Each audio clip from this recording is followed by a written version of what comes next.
Shall we start? Yes. Yes, Swamiji. Okay. शांति पाठ થઈ ગયો કે બાકી છે? હજી બાકી છે Swamiji. Okay, we'll do that. Om Sahana Bhavatu Sahanau Bhunaktu Sah Vidyam Karavavahai Tejasvinavadhitamastu ma Vidvishavahai. Om Shanti Shanti Shanti.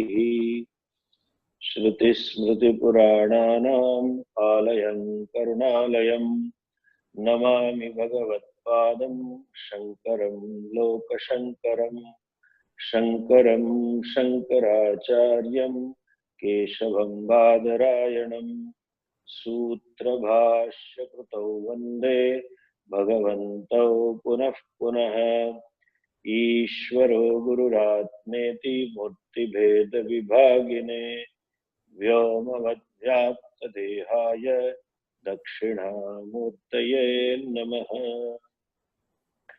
Vasudevendra Yogindram Natva Gnanapradam Gurum Mumukshunam Hitarthaya Tattvabodha2019. Oh.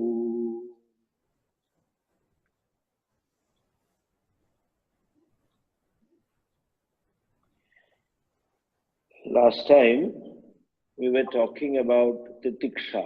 Just give me a minute, please. Just a minute.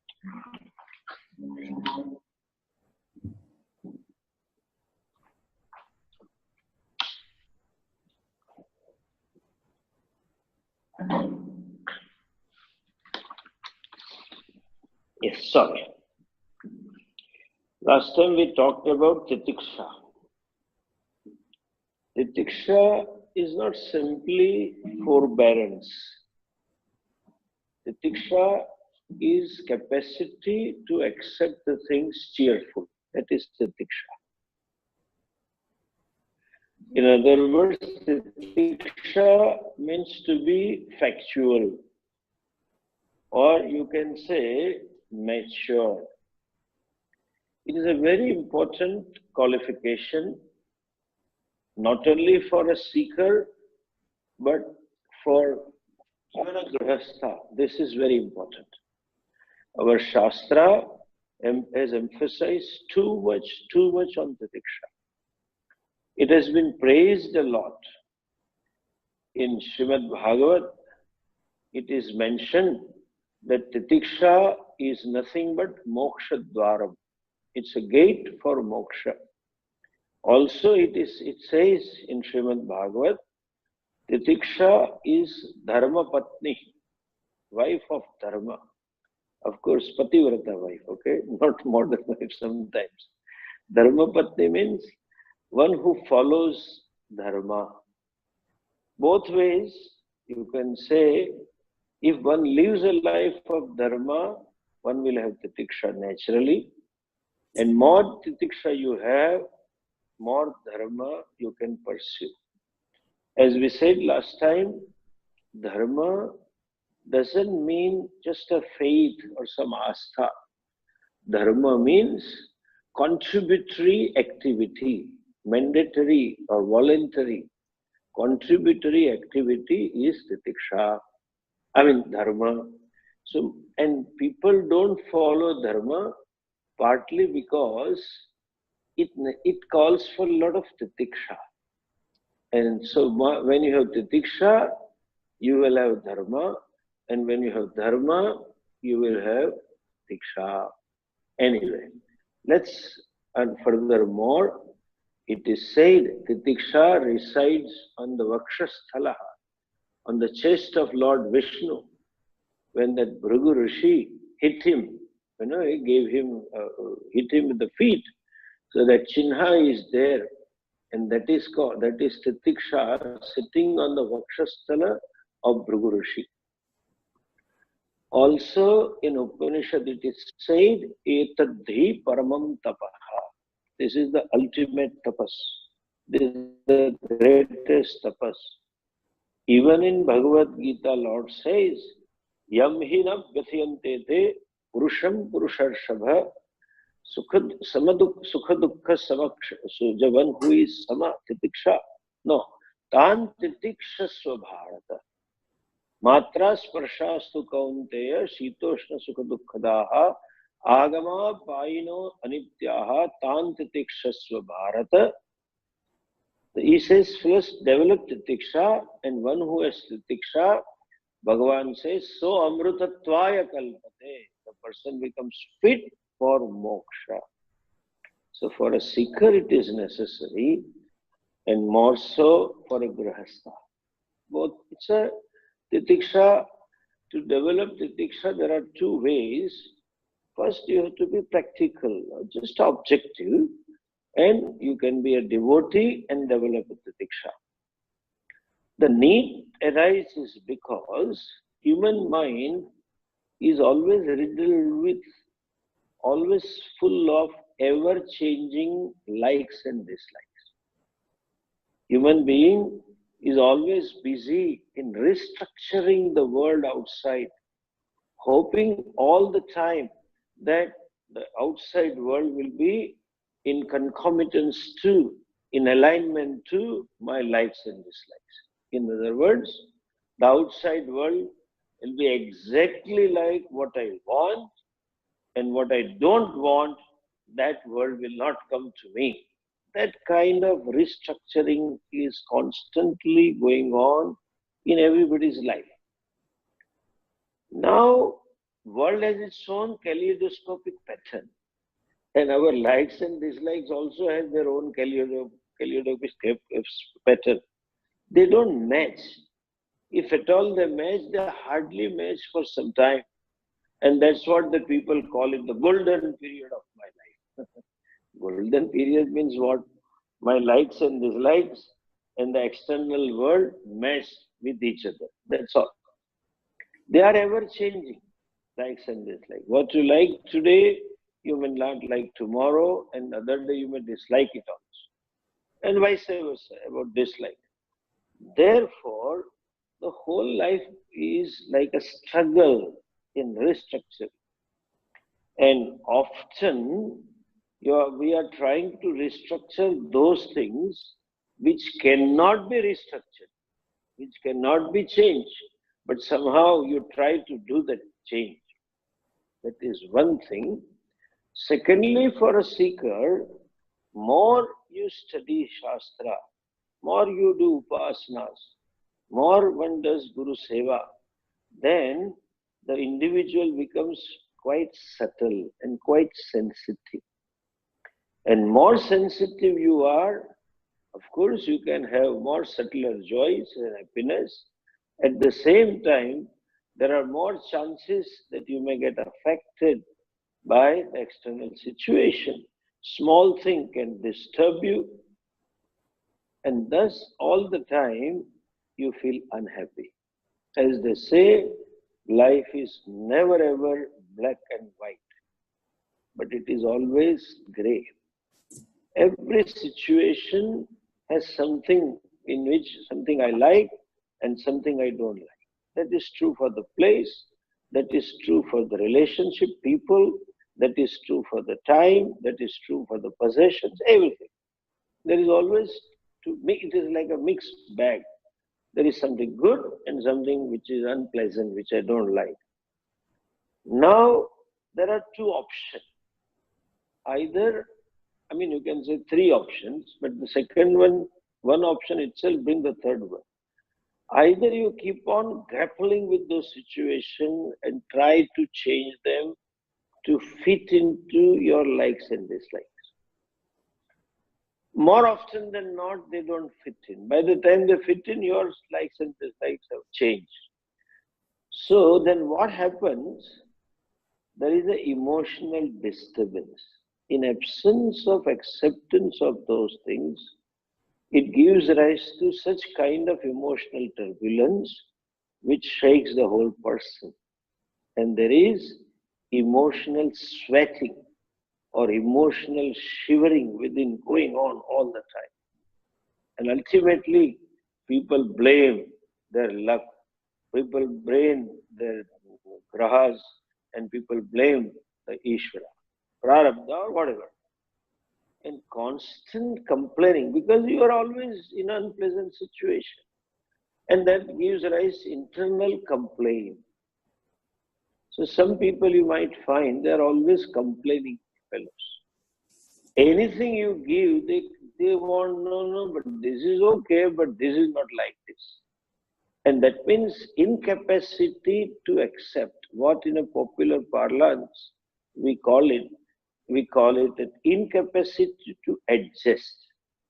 A better word is incapacity to accept. When one is incapable of acceptance, then there is another problem caused by non-acceptance. What is the problem caused by non-acceptance? The mind keeps on prattling in itself, self-talking with itself about the unpleasant situation outside. In other words, there is a constant complaint about the situation. There is nothing wrong in complaining once a while here and there, but constantly complaining mind, that means what happens when then there is a pain about unpleasant situation and there is a pain of the pain also. You know? There is like the fear of the fear. Pujya Swamiji used to say, there is a fear, but then you keep on repeating, oh, there is a fear, there is a fear, there is a fear. I mean, that gives rise to fear of the fear, another fear. Similarly, the discomfort caused complaint and non-accepting those discomfort or complaint, the complaint, when you create a further pain by again and again recalling the unpleasant, again and again recalling the unwanted situation. So there is a pain of the pain, confounded pain, double pain. The better thing is you cheerfully accept it as it is. That's the last option. Either you complain, first thing. Second, when you keep complaining and don't accept it, that gives rise to complain about the complaint. Pain of the pain. So you become more unhappy. Third option is you try to change the world, which nobody can. As they say in Gujarati, the world is like a tail of a dog. You cannot straighten it. Whatever you do, it will have its own kaleidoscopic pattern to behave. And by the time it comes to your terms, you change it. So none of these methods of becoming happy will work. One needs to accept the situation cheerfully, pleasantly. There are two types of situation. One, where I can bring out the desired change. And the second, where I cannot change them at all. Even when I can bring out the change, I need to first accept those situations cheerfully. Acceptance doesn't mean, as they say in English, Titiksha, they say, endurance. And they say, what cannot be cured should be endured. That's not true. The more you endure, more you build a pressure within. So that emotional heat, emotional sweats and boils and things will be so much inside that it will turn into volcano and one day it can blow itself. So, cheerful acceptance. What is cheerful acceptance? As they say in American jargon, this is how it is, period. Full stop. This is it. You accept it. What can you do?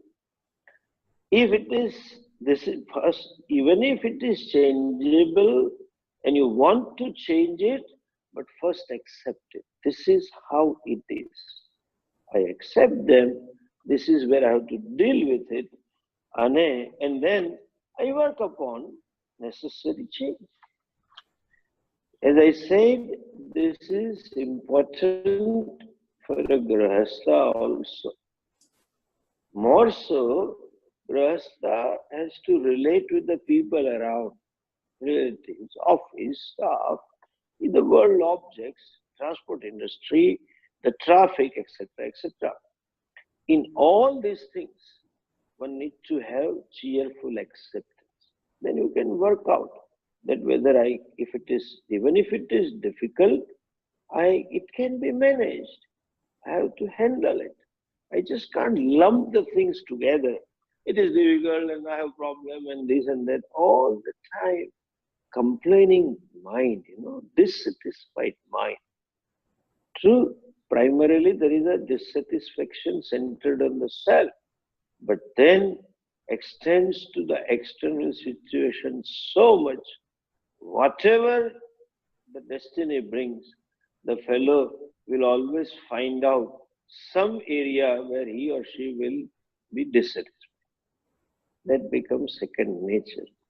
That means if you should, a pet chudine pida ubi kare. He was happy, but kept on massaging the stomach and created pain in the stomach. So this is a self-created pain. This is caused by incapacity to accept the situations which I can change and which I cannot change.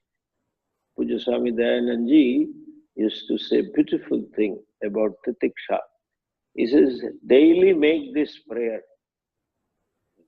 Just 3-line prayer when you get up.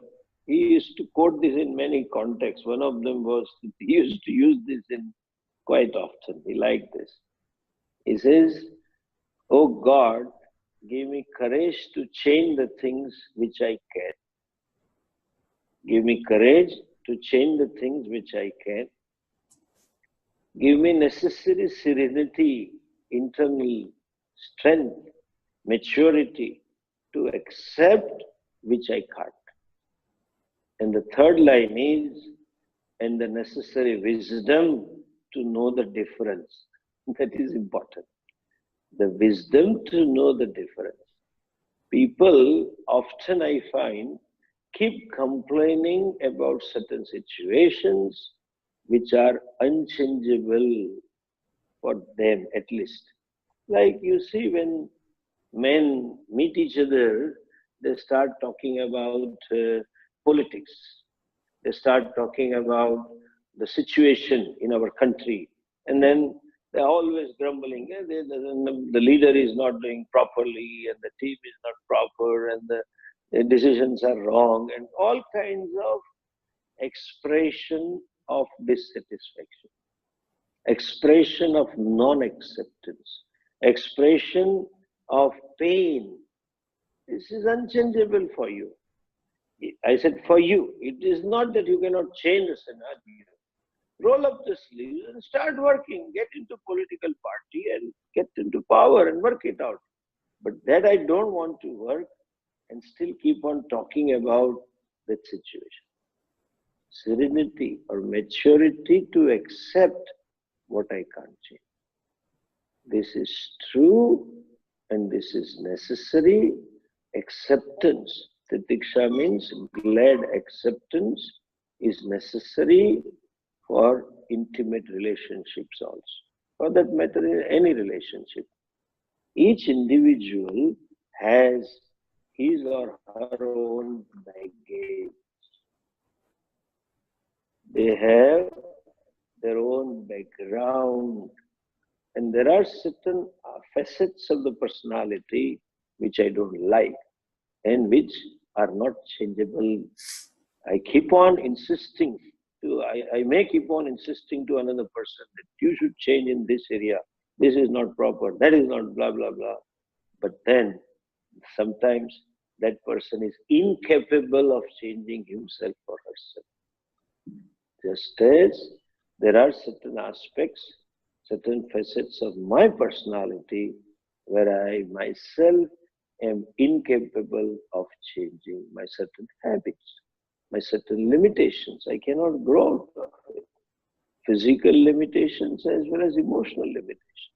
limitations in terms of my likes and dislikes, limitations in terms of my comfort and discomfort, a limitation in terms of my attitudes and approach. It is always there with every individual. So that is true for other individual also.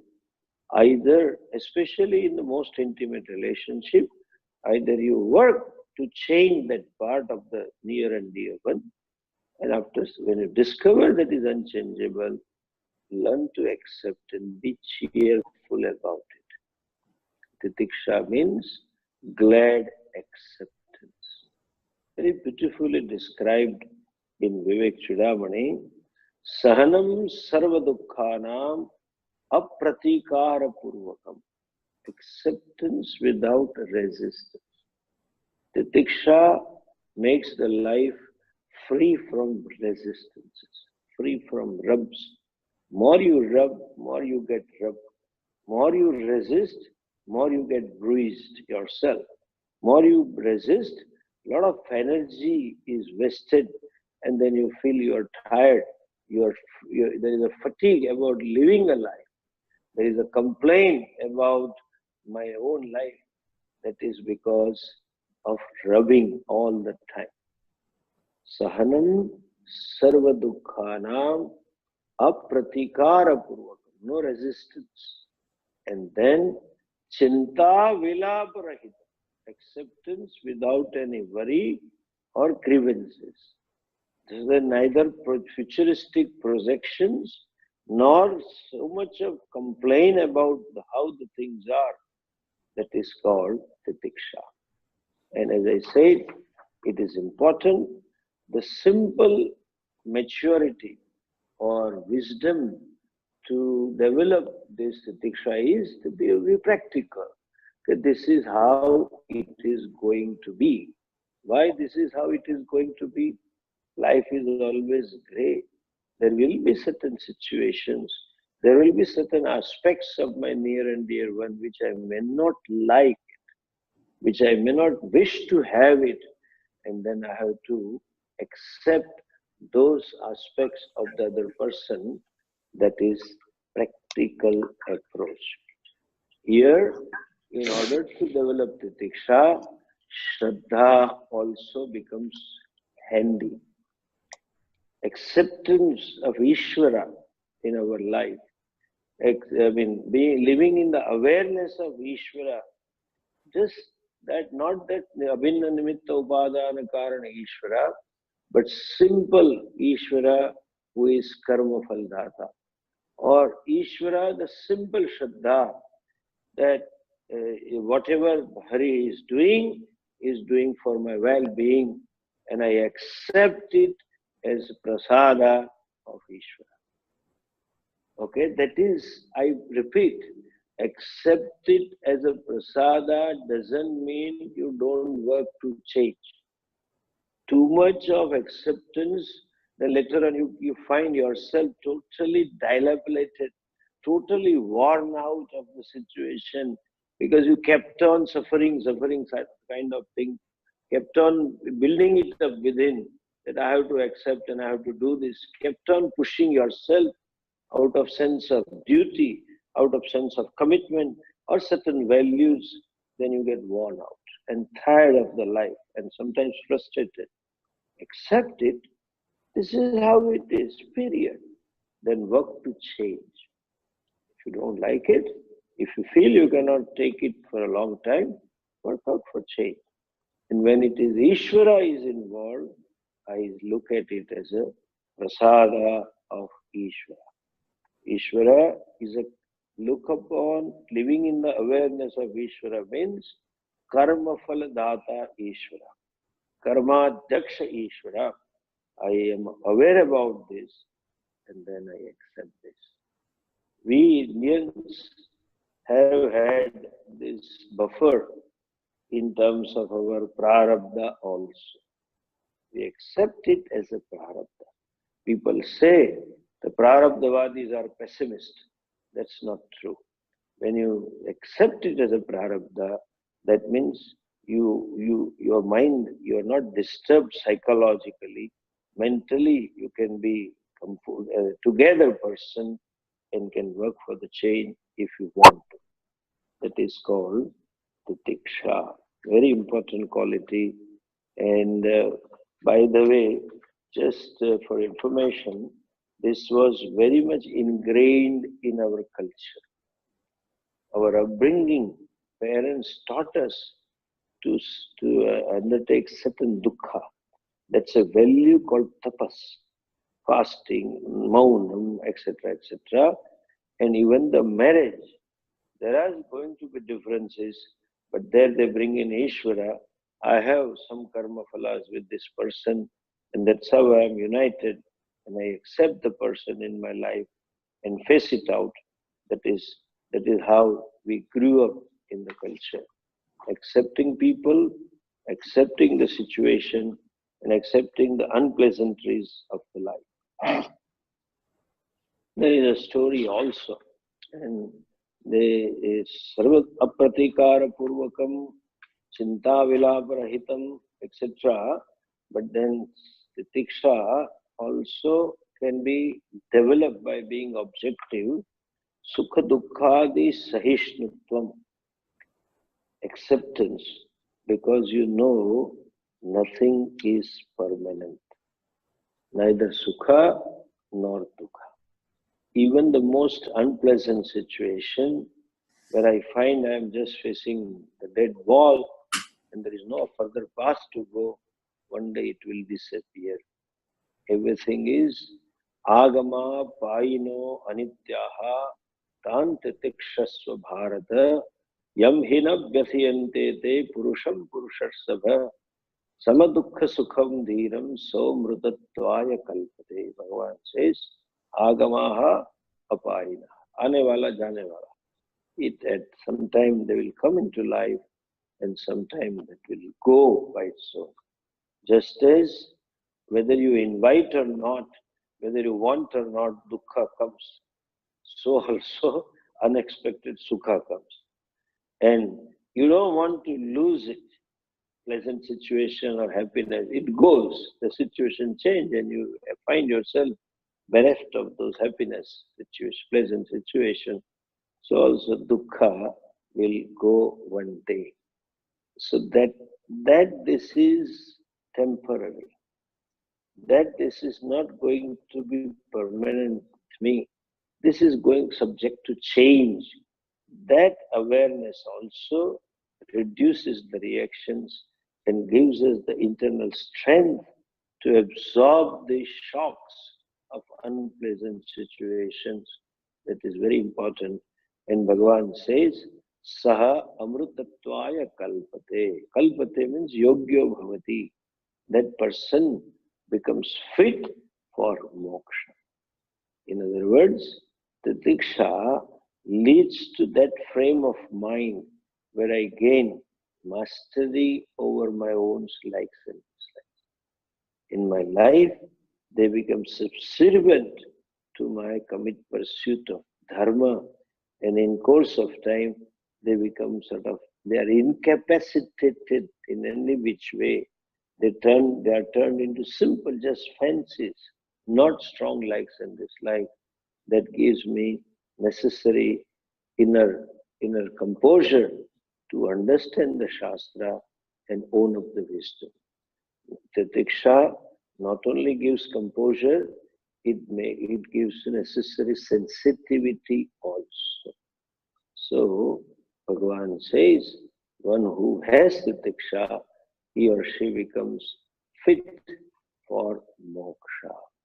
He is a qualified person for moksha. And as I just mentioned, therefore, in our culture, there is a value for tapas. Every ashrama, brahmacharya, grihastha, vanaprastha, sannyasa, every ashrami always committed themselves to one or another kind of tapas that was only to build the diksha. There are many advantages of it, but one of them was that you develop a capacity to suffer cheerfully. Tapas, when you choose to do, there is a happiness. I did it.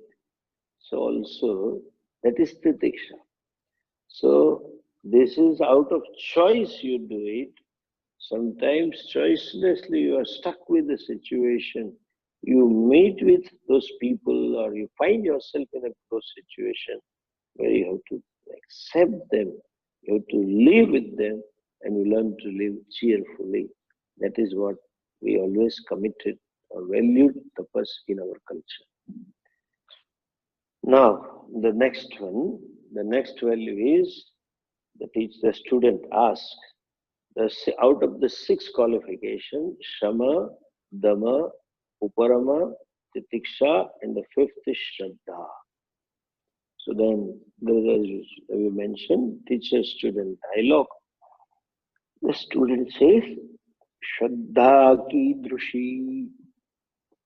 What is the nature of Shraddha? The teacher says, Guru Vedanta Vakyeshu Vishwasaha Shraddha. I have a Vishwasa in Guru Vedanta Vakya. See, there are so many examples and interpretations about Shraddha.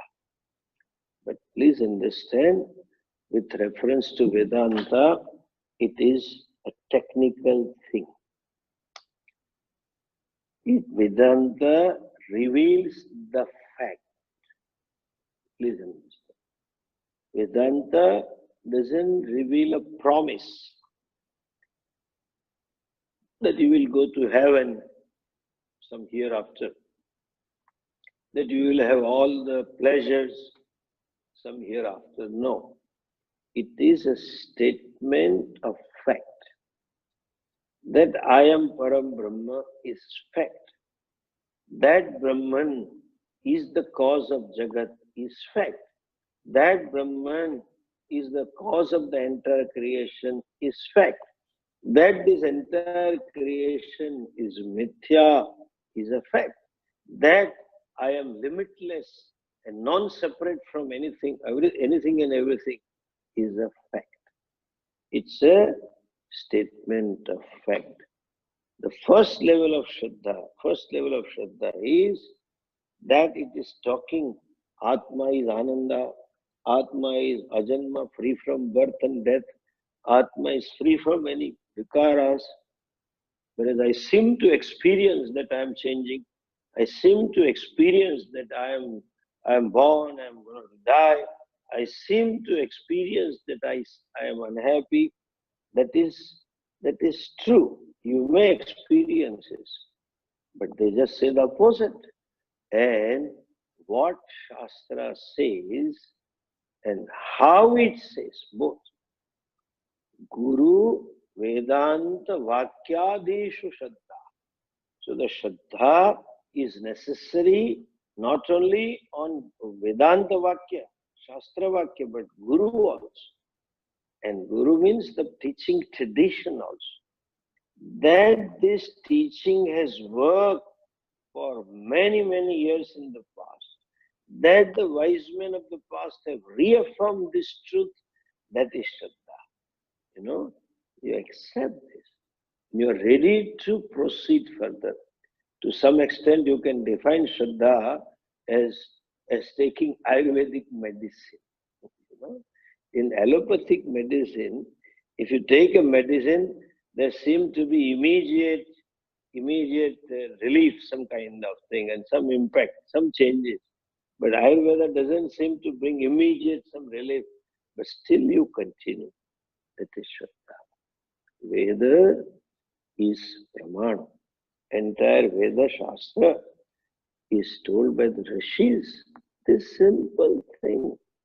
Nowadays people say, I'm rationalist, I don't trust and I don't question, I want to know, and unless I'm satisfied, I don't accept, and all kinds of things they say. But then they forget one thing. Whatever has our rishis taught, has to be true.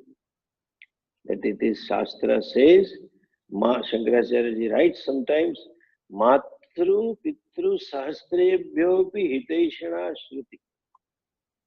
Our Shruti or Vedas are hitkari thousands or millions times more than our own parents.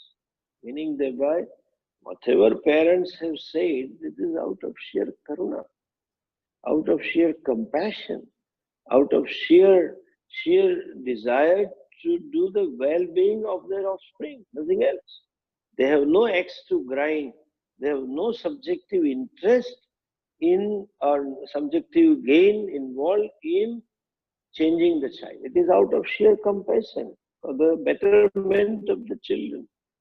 Now the parents are still grihasthas, etc. But rishis were such a tapasvis, so viraktaha and swayam siddhaha api. They had their own power in terms of tapas. They could have done or achieved many things, but still they were akinchanaha, ahetuka daya sindavaha.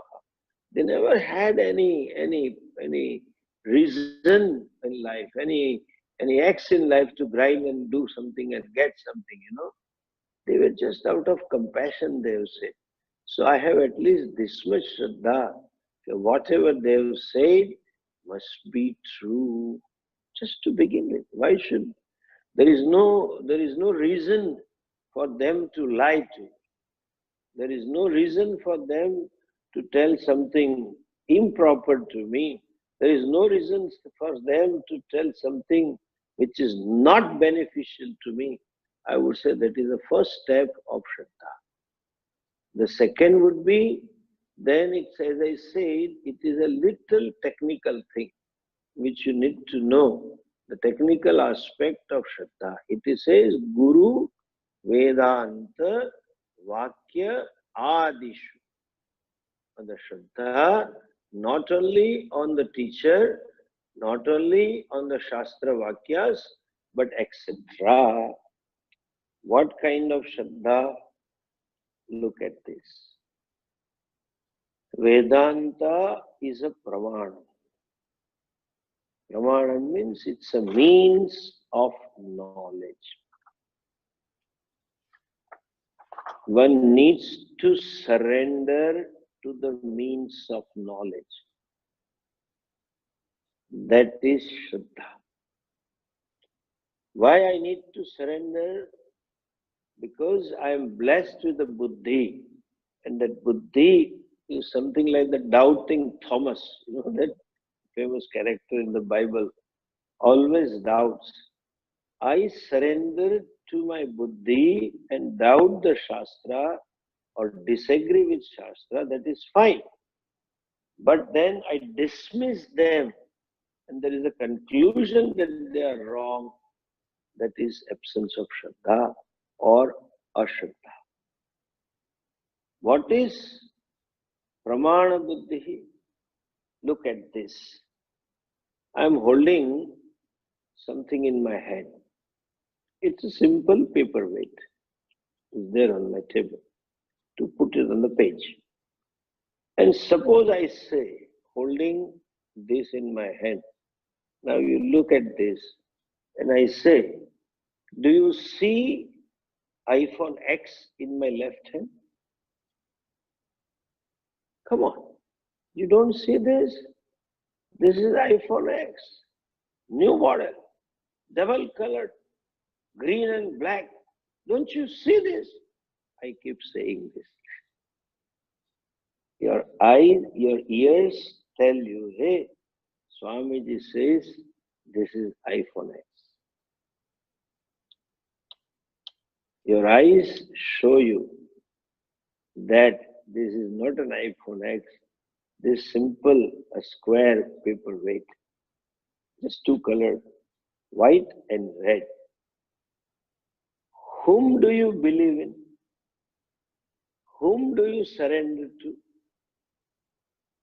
You surrender to your eyes, not ears. You surrender to your eyes, you believe your eyes, not my words. However, you may have lots of respect for me. You may have lots of love for me also, a reverence for me. And you wish you could believe me. But then you just cannot believe. Why me? Why Swami Paramatmananda, original Paramatma comes? Suppose Lord Krishna comes and Krishna is standing here with this paperweight and you are watching him on this your mobile or your computer, and suppose Krishna says, look at this black and green object in my hand. Do you believe him? Certainly not. You surrender to your eyes. To know the color, eyes are the means. Not Krishna's words, not Paramatmananda's words, not for that matter any Swami's words. We don't accept it. Understand? So also Vedanta is a pramana. Vedanto nama Upanishad pramana. It is a means of knowledge. Eyes are the means of knowledge to know the forms and colors. Ears are the means of knowledge to know the sound. Our tongue is the means of knowledge to know the taste. Similarly, to know Brahman, to know the self, Vedanta is pramana. I cannot be Brahman, I cannot be Ananda. That means what? You are surrendering to your buddhi. It is only because of buddhi there is a conclusion. There is an ahankara that I am so and so, I am this and blah, what all. Nth number of conclusions you carry with about yourself. That's a product of buddhi. Buddhi says I am so and so. So for Brahman, whether I am Atma or not, buddhi is not pramanam, Shastra is pramanam. Just as to see the color of this particular object, Bhagavan Vakya is not pramanam. My statement is not pramanam. Pramanam is what my eyes reveal. Please understand. Similarly, what my buddhi reveals about myself, the wisdom that revealed by buddhi. What my buddhi tells about myself is not a pramanam. What is revealed by Shastra is pramanam. Okay? Shastra is a pramanam. The Shraddha means that must be true. And I must be wrong. That's first step. That doesn't mean I gulp it down. Yes, I start talking, I am Brahman, I am not Jiva. No. That's just Andhashraddha. That's a prattling. One first stage is I accept that what Shastra says is true. This acceptance is there pending discovery. This acceptance gives me necessary push, necessary initiative, necessary drive to pursue this Vedanta Shastra, to pursue the scriptural study, so that one day I own up the wisdom that is revealed by Upanishad. I can own up the nature of the self that is revealed by the Upanishad. When I don't have Shraddha to begin with, no, how can I be Brahman? The fellow will not start at all. The fellow will not begin with to pursuing Vedanta at all. Like so many people, you say, come on, we'll go to Swamiji and he talks sense and it will help us, but they don't accept it. No. What Swami knows about the world, he doesn't know. I am not interested in knowing the self. After all, every Shastra has said you have to do bhakti and reach to God. Be good man. That is all Shastra Sara is, all their thinking. They're their own thinking. And they cannot. But if there is a Shraddha, then person becomes open for listening. Pujya Swamiji used to define Shraddha: acceptance pending discovery. I accept it till I discovered the truth. So Shraddha doesn't mean you to close your thinking. Shraddha doesn't mean that I should be a non-thinking person and just gulp it down. Whatever my teacher says, that is under Shraddha. Accept and pursue myself, pursue that wisdom, pursue that knowledge in order to see the truth of those statements. True, it is understandable that one may have a Shraddha to begin with, one may not believe in it anything, because what Shastra says is totally contradictory to what I think, what my buddhi says. Buddhi says, I am alpaha, I am jiva, I am dukhi, I am samsari, etc., etc. Shastra says, you are purnaha, you are ananda, etc. Absolute contradiction. Buddhi gives me Buddhi as a conclusion that I am different from you and the world is different from me. Each individual conscious being is different. There are so many Atmas in the modern Vedantists, they tell this. In everybody's heart, there is a spark of consciousness. Spark of consciousness. There is no kind of a spark. Like atom, one small atom is placed in. And then, that means there are so many Atmas. They are all different. I think I see them to be different. How can I be one? Duality is factual. That is what Buddhi says. Ishvara is away from me. That is what Buddhi says. The world in front of me is real. That is all Buddhi has concluded. Just totally opposite to it, this Shastra says, hey, you are not dukhi. You are not separate from the world. The other jiva is, the other individual is not away from you. It is you only. Ishvara, that's a universal conclusion, not different from me, somewhere up above the sky. Indians also have learned, Our cricketers also do it. Bhagavan, thank you. They do namaskar. They look up. As though Ishvara is up. They say, God in heaven and heaven is up. Which up are you talking in this 21st century? You just need to see through the simple geography and whole concept of up get foo-foo. Because a Christian praying the God, oh God in heaven, but the heaven is up. Praying where? In Canada or North America. Maybe Washington, New York, etc. places. Up goes to northern side. And the same fellow in South America, Brazil and Chile, down below south, the fellow says, oh Bhagavan, God is heaven, heaven goes down. Which up you are talking? There is no up and down. But somehow we also say that. They also look up back and then close the eyes and as though they are praying to Bhagavan. Anyway, coming back to this, Ishvara is away from me and he is somewhere in heaven. That's my conclusion. Shastra tells just the opposite. Tattvabodha. As Pujya Swamiji would say, this is a great equation.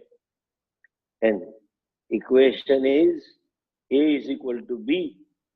And I have a clear conclusion. A in I, the myself is limited. B, the Ishvara is limitless, etc., etc. And when I say this is contradictory, that only means I do not understand what is A and I do not understand what is B. Like simple algebra examples we used to learn, in the school, or arithmetic. There's Kanu and Manu went out, and Kanti and Ramesh also went out, and then Kanu and Manu collected their mangoes together. Kanu had 2 mangoes and Manu had 3. They joined mangoes, and this said Kanti and Babu went out, and Kanti gave 5 of his mango to Manu, and then They ate under 5 and the joint was only similar. How? Both of them were left with the same number of mangoes. One side is clear, 2 plus 3 is 5. But the other example, Kanti and Babu, you don't know Babu how many brought it. But if it still remains same, that means Babu had 10, they ate away 5 and 5 left out. So you have to understand the meaning of the padam. When Shastra says, Tat Tvam Asi. Asi is a statement of fact. It is not a promise hereafter. That you will become Brahman. No. You are Brahman right now and here.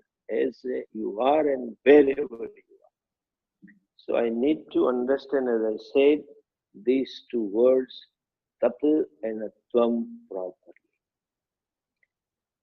I see the contradiction because if I use the Shastric word, I see the Vachyartha only. I see the direct meaning only. To understand these words, I need to look into my identity. Who am I and who is God? And then these limitations, I find myself being limited.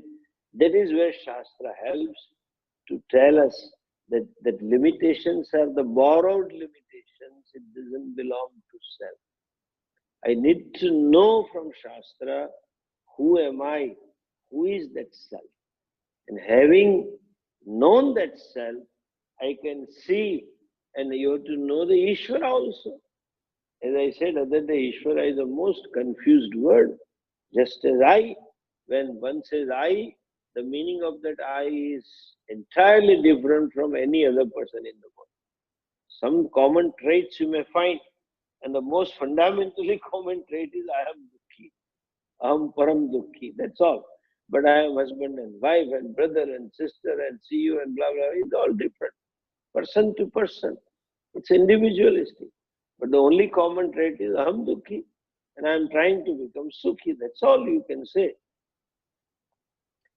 Shastra accepts that limitations at the body level and says you are beyond that. And that, unless I am open to listen to it, to listen to this objectively, I cannot discover the statement of fact revealed by the Shastras.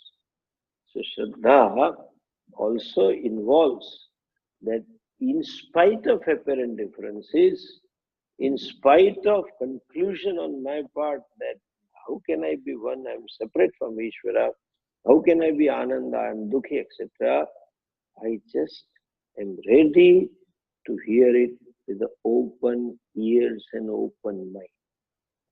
Shraddha means, here a very loose definition, readiness to change, intellectual honesty. To accept, to see through and through, yes, I am not this, and capacity to own up what is told by Shastra. Now, Guru Shraddha, why it is necessary? Because the words of the Shastra, this Pramana, is not like ears and eyes, etc. Vedanta is a Pramana. But it is, Shabdatmakam Pramanam. It is in the form of the words. And these words needs to be handled properly. These words need to be unfolded in a proper traditional way. And tradition, as though tradition has a key to unlock these words. These words can create lots of confusion for want of clarity. And that has created Anubhuti, etc. Shabda. People have converted self-knowledge into an experience. That you will have Anubhuti in Samadhi, etc. But that words have to be unlocked properly by a teacher. Like other day I told you about Diwali, Shri. Shri means generally people think it's only money. No. Shri means Sarva Guna. Shri means Prasannata. Shri means cheerfulness. Shri means happiness. You have to unlock these words, and that is where you need a Shraddha on the teacher. And Adishu, Adi means what? Teacher, before revealing or while revealing or while unfolding the Shastra Vakyas, teacher may expect certain kind of disciplined life on the part of student. May wish to advise him that do this, don't do that, etc. That is also Shraddha is necessary. Whatever Guruji has said or whatever is talking to me, he must be right and it must be for my well-being. That kind of Shraddha is necessary on Guru. Guru may add few things. The teacher says this only, as I say, because the student, so that the student may get a conducive mind frame, which can continue further and own up the vision, and that is to avoid misunderstanding. Teacher, if it is a competent, you may be free from this kind of misconceptions. Can be free if you listen to the proper attitude, and that is necessary. Because as I said, words lend itself to be misunderstood. Lend itself for confusion. That's how the words are. And there you need a teacher who knows how to handle this word. Guru Vedanta Vakya Adishu. And when there is a Shraddha, one can gain the knowledge. Look at our famous example of 10th man lost, Dashmo Nashtaha. The story is, village children went out for some picnic, and the oldest one was asked to look after all of them and make sure that all of them returned home safely. And there was a river, they had to cross. All of them swam over the river and went to the other side, and suddenly somebody, hey, let us check whether all of us have come here or not, reached here or not. And they made a count. 1, 2, 3, 4, 5, 6, 7, 8, 9. 10th is lost. That's a story. And they started searching, and in their hunt for the lost guy, they came across a hut of a sadhu. Swamiji was staying there, and he could see from their mouth, from the faces, faces with the gloom, faces with anxiety, faces with tension and stress, that they have some problem. The teacher said, the Swami said, what's the problem with you? He said, Dashamo Nashtaha. 10th person is lost. Guruji understood there were already 10. So he asked him, who are you guys? And they said, all of them. This is that what I studied in the story. Paramananda Shishyaha Vayam. I was just saved by only one takar. They didn't say Paramatmananda Shishya. They say Paramananda Shishya. My Shishyas cannot be so foolish, Anyway, so then Guru said, hold on, I'll get you the 10th man. That statement, with Shraddha, they did what Guru said them to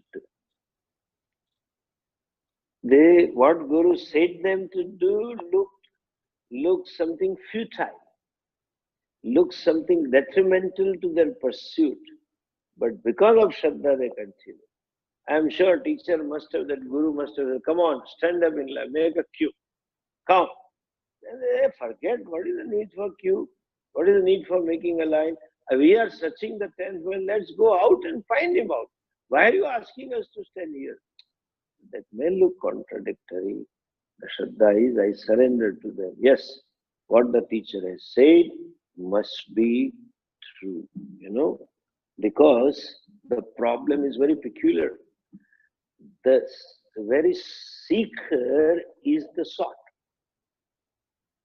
I am seeking Ananda, that is me. I am seeking Shanti, that is me. I am seeking Sukham, that is me. And since the seeker is the sought, the very seeking denies the sought. The search for the 10th man implies that the 10th man is denied. There is a denial of the 10th man. This being a case, seeker and sought being the same, you need help from outside. You cannot find by yourself. Nobody can say, oh, now I'll find out myself, by my own self. I did meditation and I discovered that I am Satchidananda. No. The very meditator is meditated. How are you going to find it out? So, that outside help is necessary, and surrender towards the outside help, because Shastra is a pramanam. That is called Shraddha. And when one has Shraddha, one can gain knowledge. Very famous statement of Bhagavad Gita, Shraddhavan lavate. One who has Shraddha will certainly gain the knowledge. That is equally important quality. And this Shankaracharya is one of the Shishyas. I don't know if you can see this picture. This one of the Shishya, Astamalakacharya, and that is the youngest one on Shankaracharya's right. And the oldest one is on second to right, that is Sureshwaracharya. And one of them was in just doing seva of Shankaracharya called Padmapadacharya, and that out of Shraddha only we gain knowledge. So Shastra says Shraddha Vitto Bhutva. One should have the wealth of Shraddha to gain the knowledge. Very important quality. Shraddha on Shastra Vakya and Shraddha on Guru Vakya. You need a teacher and you need to surrender to teacher. Then only the knowledge will take place. With these words, I think I conclude today's class. And just one small announcement about next class. Next class will be on 13th of January. And I happen to have my talks in Baroda from 8th evening. The talks will conclude by 8 o'clock. So we will have our class little later on next Sunday, late by half an hour. Okay? I'll take class by 8:30 because the yajna will be concluding and I have to take Guru Dakshina and meeting and all kinds of things. And so I'll be at Baroda. So next week class will be at 8:30. Om Purnamadav Purnamidam Purnat Purnamudachyate Purnasya Purnamadhaya Purnamevavashishyate. Om Shanti Shanti Shanti. Hari Om Shri Gurubhyo Namaha. Hari Om.